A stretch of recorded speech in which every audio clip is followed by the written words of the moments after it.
So welcome back student. Today I will discuss the formula and how to write the formula and simple structure of atoms. So the formula is, what is basically the formula from the early classes, that is class 6 you have learned these things. What is formula? Formula basically the shortest form of a molecule or a compound, that is called the formula, the easiest definition, the simplest or the shortest form, or you can say that the symbolic representations of one molecule or compound, that is also the formula. Suppose I will take an example of water. So all the time you have to write the water, that is a dihydrogen oxygen. So it is very difficult, need not to write all the times. So you can instead of these things you can easily put the formula of these things, that is H2O, or sulfuric acid, or you can say that the concentrated sulfuric acid. So the formula is CONC, concentrated, and after that you write the sulfuric acid. So instead of this you can way you can put the only the symbolic form or the shortest form, that is H2SO4. Okay, so that is the formula. So in case of particular formula, if you see, in case of particular formula the number of atom is present, and the more important thing, from the formula we can derive some important thing. What kind of important thing? Suppose that how many number of atom is present is there, okay, and how many molecules of is present here, that also we have learned from the formula. For example, I will give the example of hydrochloric acid or the nitric acid. From these two definitions, the how many number of hydrogen atom is present in hydrochloric acid, that is 1, and how many number of chlorine atom is present, that is 1. In the case of nitric acid, that is the formula, that is HNO3, and how many number of hydrogen atom is present in this nitric acid, that is 1 hydrogen atom, 1 nitrogen atom, and the O3, okay, the subscript, that is 3, that means 3 oxygen atom is present. So if I divide it, 1 H, 1 N and 3 oxygen, so the remaining thing is also same. And the other important thing, how many molecule is present. If I not write something before the HCl and the HNO3, any kind of numerical value, so assume it that is the 1 molecule. That means how many molecule of HCl, if you not given the definite number before the HCl, so you take it as a 1 molecule or 1 molecule of HNO3. How many oxygen atom is present there in case of nitric acid, that is 3. Total number of atom is how many, total number of atom is present, that is 3 oxygen, 1 nitrogen and the 1 hydrogen. That means 3 plus 1 plus 1, that is 3 plus 2, that is 5. In case of hydrochloric acid, the similar thing is there, 1 chlorine atom, 1 hydrogen atom, that means 2 atom is present. So these are the important thing we can easily derive from this certain formula, isn't it? And what is the procedure to write the one formula and how to write the formula? Suppose that I will give the task, you write the sodium carbonate. So sodium carbonate means washing soda. So how to write? So you have to write the first, that is sodium. So you write the first sodium, okay, and after that you write the how many number of sodium atom is present. You have to know before that. So 2 atom. So you have write the 2 superscript and the subscript position, not superscript. And after that the carbonate. So the carbonate, that is CO3. So the more important thing, carbonate, that is CO3, okay, fine, no problem. But the thing is, the sodium and the carbonate, basically the 2 radicals is there. So what is radical, and this thing I will come in after that. But before that you just know this thing.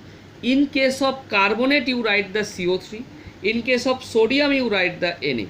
So this thing you have to know. and after that you need to write the how to write the formula. So that's why you need to learn the crisscross method, how to write the formula. So these are the small thing I will discuss in the next video. So before that, you just think these things. So before that you have to how to write. So first of all you write the sodium, and after that you write the carbonate. So like that you have, in case of hydrochloric acid, so first of all is hydro means hydrogen, chloric means chlorine. So first hydrogen, after that chloric. Like nitric acid, so nitric acid, so you write that HNO3. In case of calcium oxide, so you write that calcium first, and after that for oxygen there is oxide. So like that. So these are the things. Okay. So these are the certain common compounds, and the common compounds of gaseous substance also in your book, like carbon dioxide, carbon monoxide.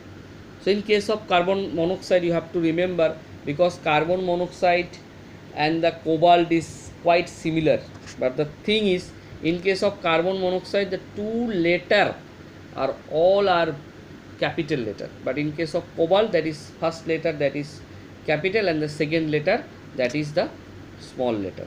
So you kept in your mind, very important thing. Okay, now coming to the point, the simple structure of an atom. What are the simple structures? So this picture very carefully, you see these things of this diagram, middle portions one ball like thing is there. So first of all you have to aware about these things. What is this? So the ball like thing, that is called the nucleus, and this part actually called the electron. This small part called the electron, small part, and this small part called electrons, and this part actually called the shell. So I think this diagram is much more better than the before one. So see these things very carefully. So the middle portions, that is called the nucleus, and this dotted line calls the shells or the orbits, and this small ball like things, that is called the electrons. So the shell means where the electrons are being revolved or circulated, it's called the shell. Okay, and from, if you go from the nucleus to the last shell, and the last shell, the distance will be increased, that means energy will be increased. So this thing is very important. From the nucleus you go from the away from the nucleus, the energy will be increased, and you forward to the nucleus, that the energy will be decreased. That means this shell is called the first shell, and the second, that is called second shell, that is called the third shell, that is called the fourth shell, and this dotted ball like green blue color things, that is called the electrons, and middle portion, that is called the nucleus. So this is the major important thing, very important.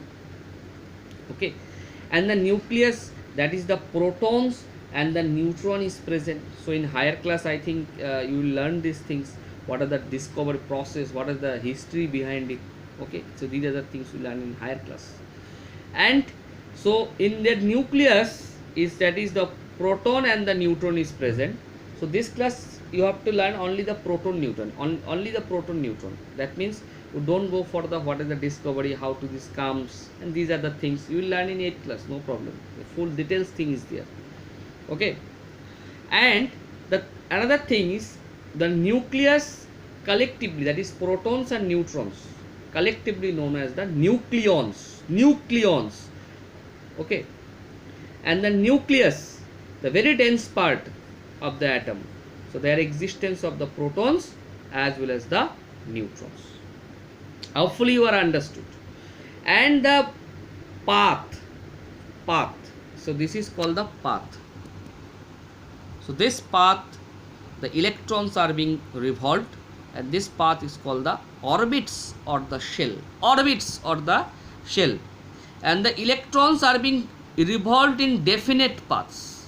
This definite path, like that one street is there, one road is there, so the definite car will pass that things. Okay, so that is called the fixed path, definite path. Okay, so this video I have discussed this much, and the next video I will discuss the remaining subatomic particles. Thank you.